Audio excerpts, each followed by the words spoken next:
Capítulo 02.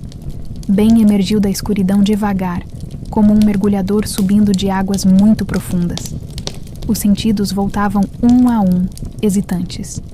Primeiro foi o som, o crepitar suave e constante de lenha queimando, um estalo baixo e ritmado que preenchia o silêncio quase como uma respiração. Aconchegante, hipnótico. Depois veio o cheiro, um aroma que fez seu estômago vazio dar um salto doloroso.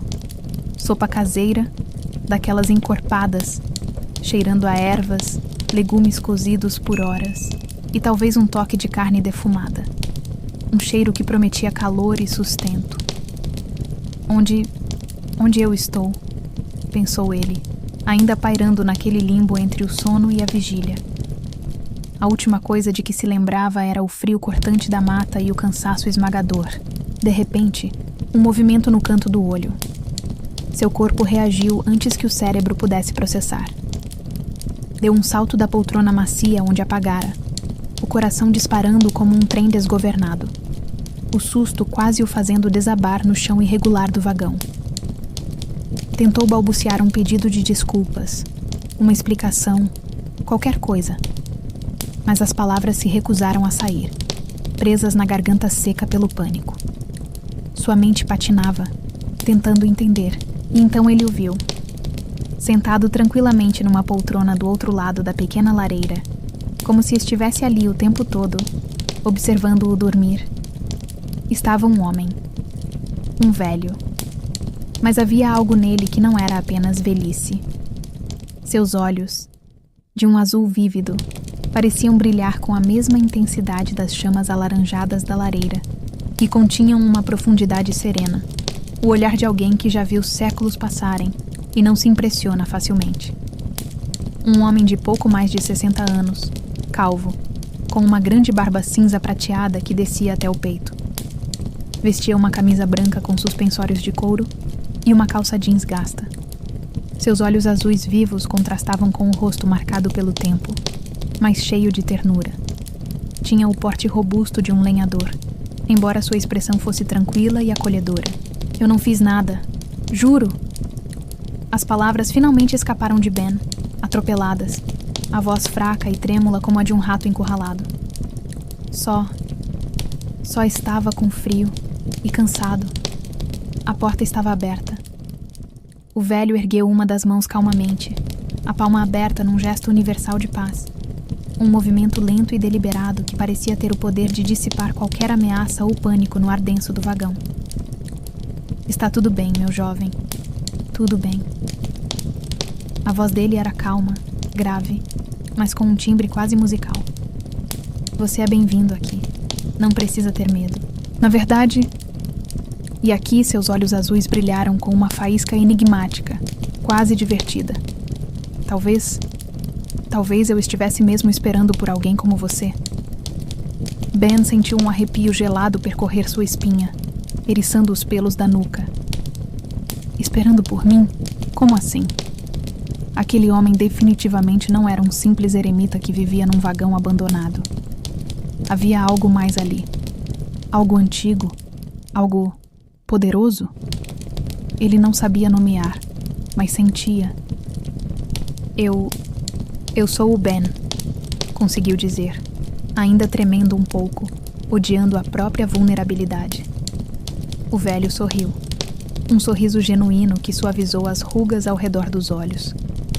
Levantou-se da poltrona com uma calma que parecia desacelerar o próprio tempo, e sem pressa alguma, pegou uma tigela de barro da pequena prateleira ao lado da lareira.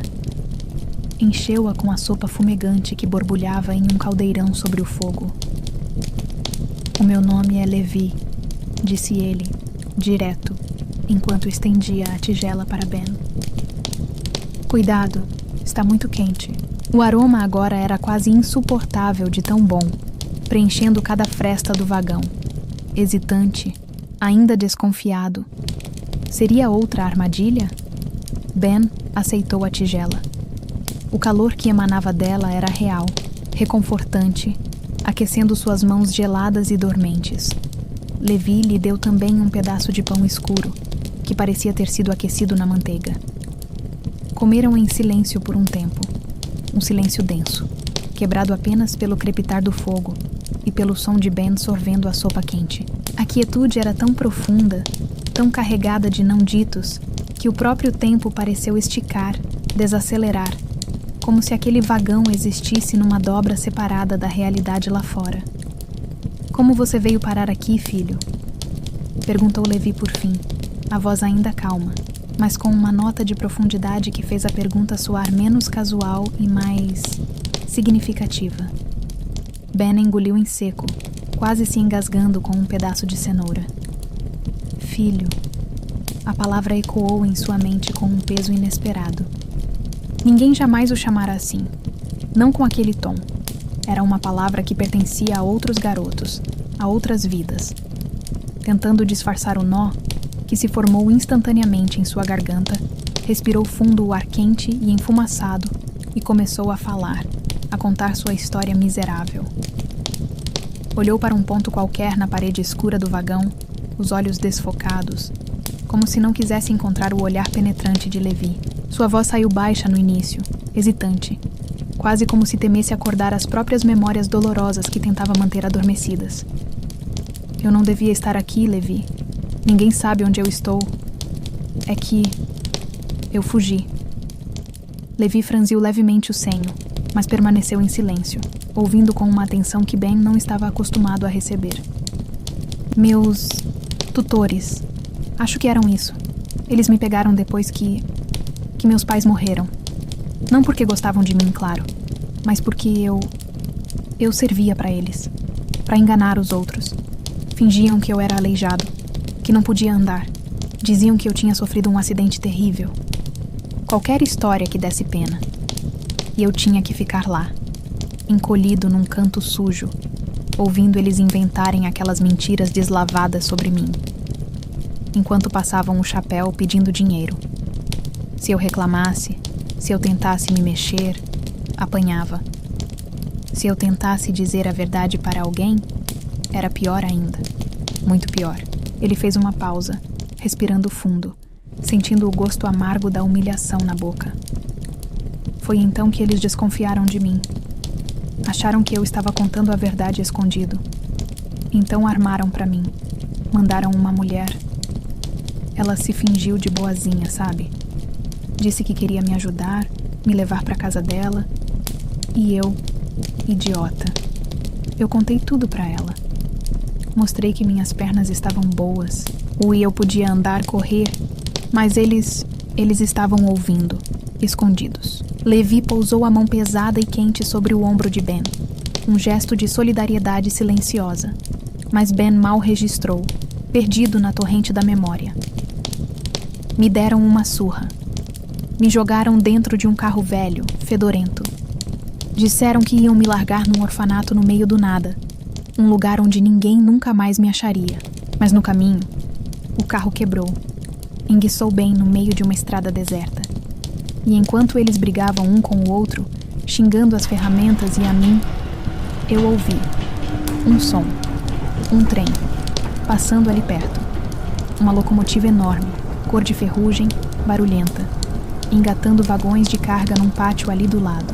E o som dela, cara, Levi, parecia que ela estava me chamando, como se dissesse: vem, agora, corre, garoto, ou você vai morrer aqui mesmo. Um sorriso torto, meio triste, mas com uma sombra de triunfo, surgiu nos lábios de Ben. E eu vi que eles se distraíram atrás do capô do carro. Então atravessei a avenida. Corri como nunca tinha corrido na vida. Passei pelo buraco na cerca. Atravessei os trilhos e saltei no último vagão de carga, bem na hora em que ele começou a se mover. Nesse instante, a buzina do trem soou, alta e estrondosa, parecendo um grito de liberdade, ou um chamado que só eu ouvia, e só descia aqui, quando o trem parou. E eu fiquei. Ele finalmente ergueu os olhos e encarou Levi. Mas quer saber de uma coisa? Foi a última vez. Nunca mais ninguém vai me fazer de vítima. As horas seguintes se arrastaram numa névoa agradável de calor, comida e conversa. A noite lá fora envolveu o pequeno vagão numa escuridão silenciosa, enquanto Levi, com sua voz serena que parecia ter o poder de acalmar até as tempestades da alma, explicava onde Ben estava. Contou a história da ferrovia de Paranapiacaba, dos tempos gloriosos em que as Marias Fumaça eram as rainhas indiscutíveis daqueles trilhos, e a vila fervilhava com a energia barulhenta e suada dos trabalhadores ingleses e locais. Ben, aconchegado novamente na poltrona surrada, que agora parecia estranhamente familiar, ouvia tudo.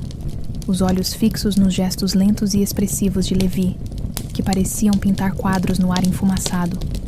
O calor da lareira, o cansaço acumulado da fuga, a barriga finalmente cheia e o tom macio e quase musical da voz do velho começaram a fazer seu efeito inevitável. As pálpebras de Ben ficaram pesadas como chumbo. As imagens da vila abandonada, as histórias fantásticas de Levi sobre trens e tempos idos, começaram a se misturar de forma confusa com as cenas que ele mesmo vivera naquele dia. O galpão gigante das máquinas, os trilhos engolidos pelo mato, a torre do relógio com seu segredo enferrujado. A voz de Levi se tornou um murmúrio distante, cada vez mais baixo, como uma antiga canção de ninar numa língua desconhecida. As palavras se desfizeram em fragmentos sem sentido, e o mundo ao redor, o vagão, a lareira, o próprio Levi, começou a se desfocar nas bordas, a ondular suavemente. Ben ainda tentou lutar contra a maré escura do sono, forçou os olhos a ficarem abertos, mas era uma batalha perdida. A escuridão o puxou para baixo, gentilmente, mas com firmeza. Sua cabeça tombou suavemente para o lado, apoiando-se na lateral gasta da poltrona, e um longo suspiro escapou de seus lábios entreabertos. Finalmente, dormia. Um sono profundo, sem sonhos ruins, pela primeira vez em muito tempo. Levi percebeu o silêncio repentino, a respiração regular do garoto. Sorriu, um sorriso terno e um pouco triste. Com a delicadeza de quem manuseia um pássaro ferido, levantou-se e cobriu Ben com um cobertor de lã grossa, surrado, mas surpreendentemente quente. Depois, voltou a sentar-se em sua própria poltrona, observando as chamas dançarem na lareira, ouvindo o crepitar da madeira e as histórias silenciosas que só o fogo sabia contar na solidão da noite.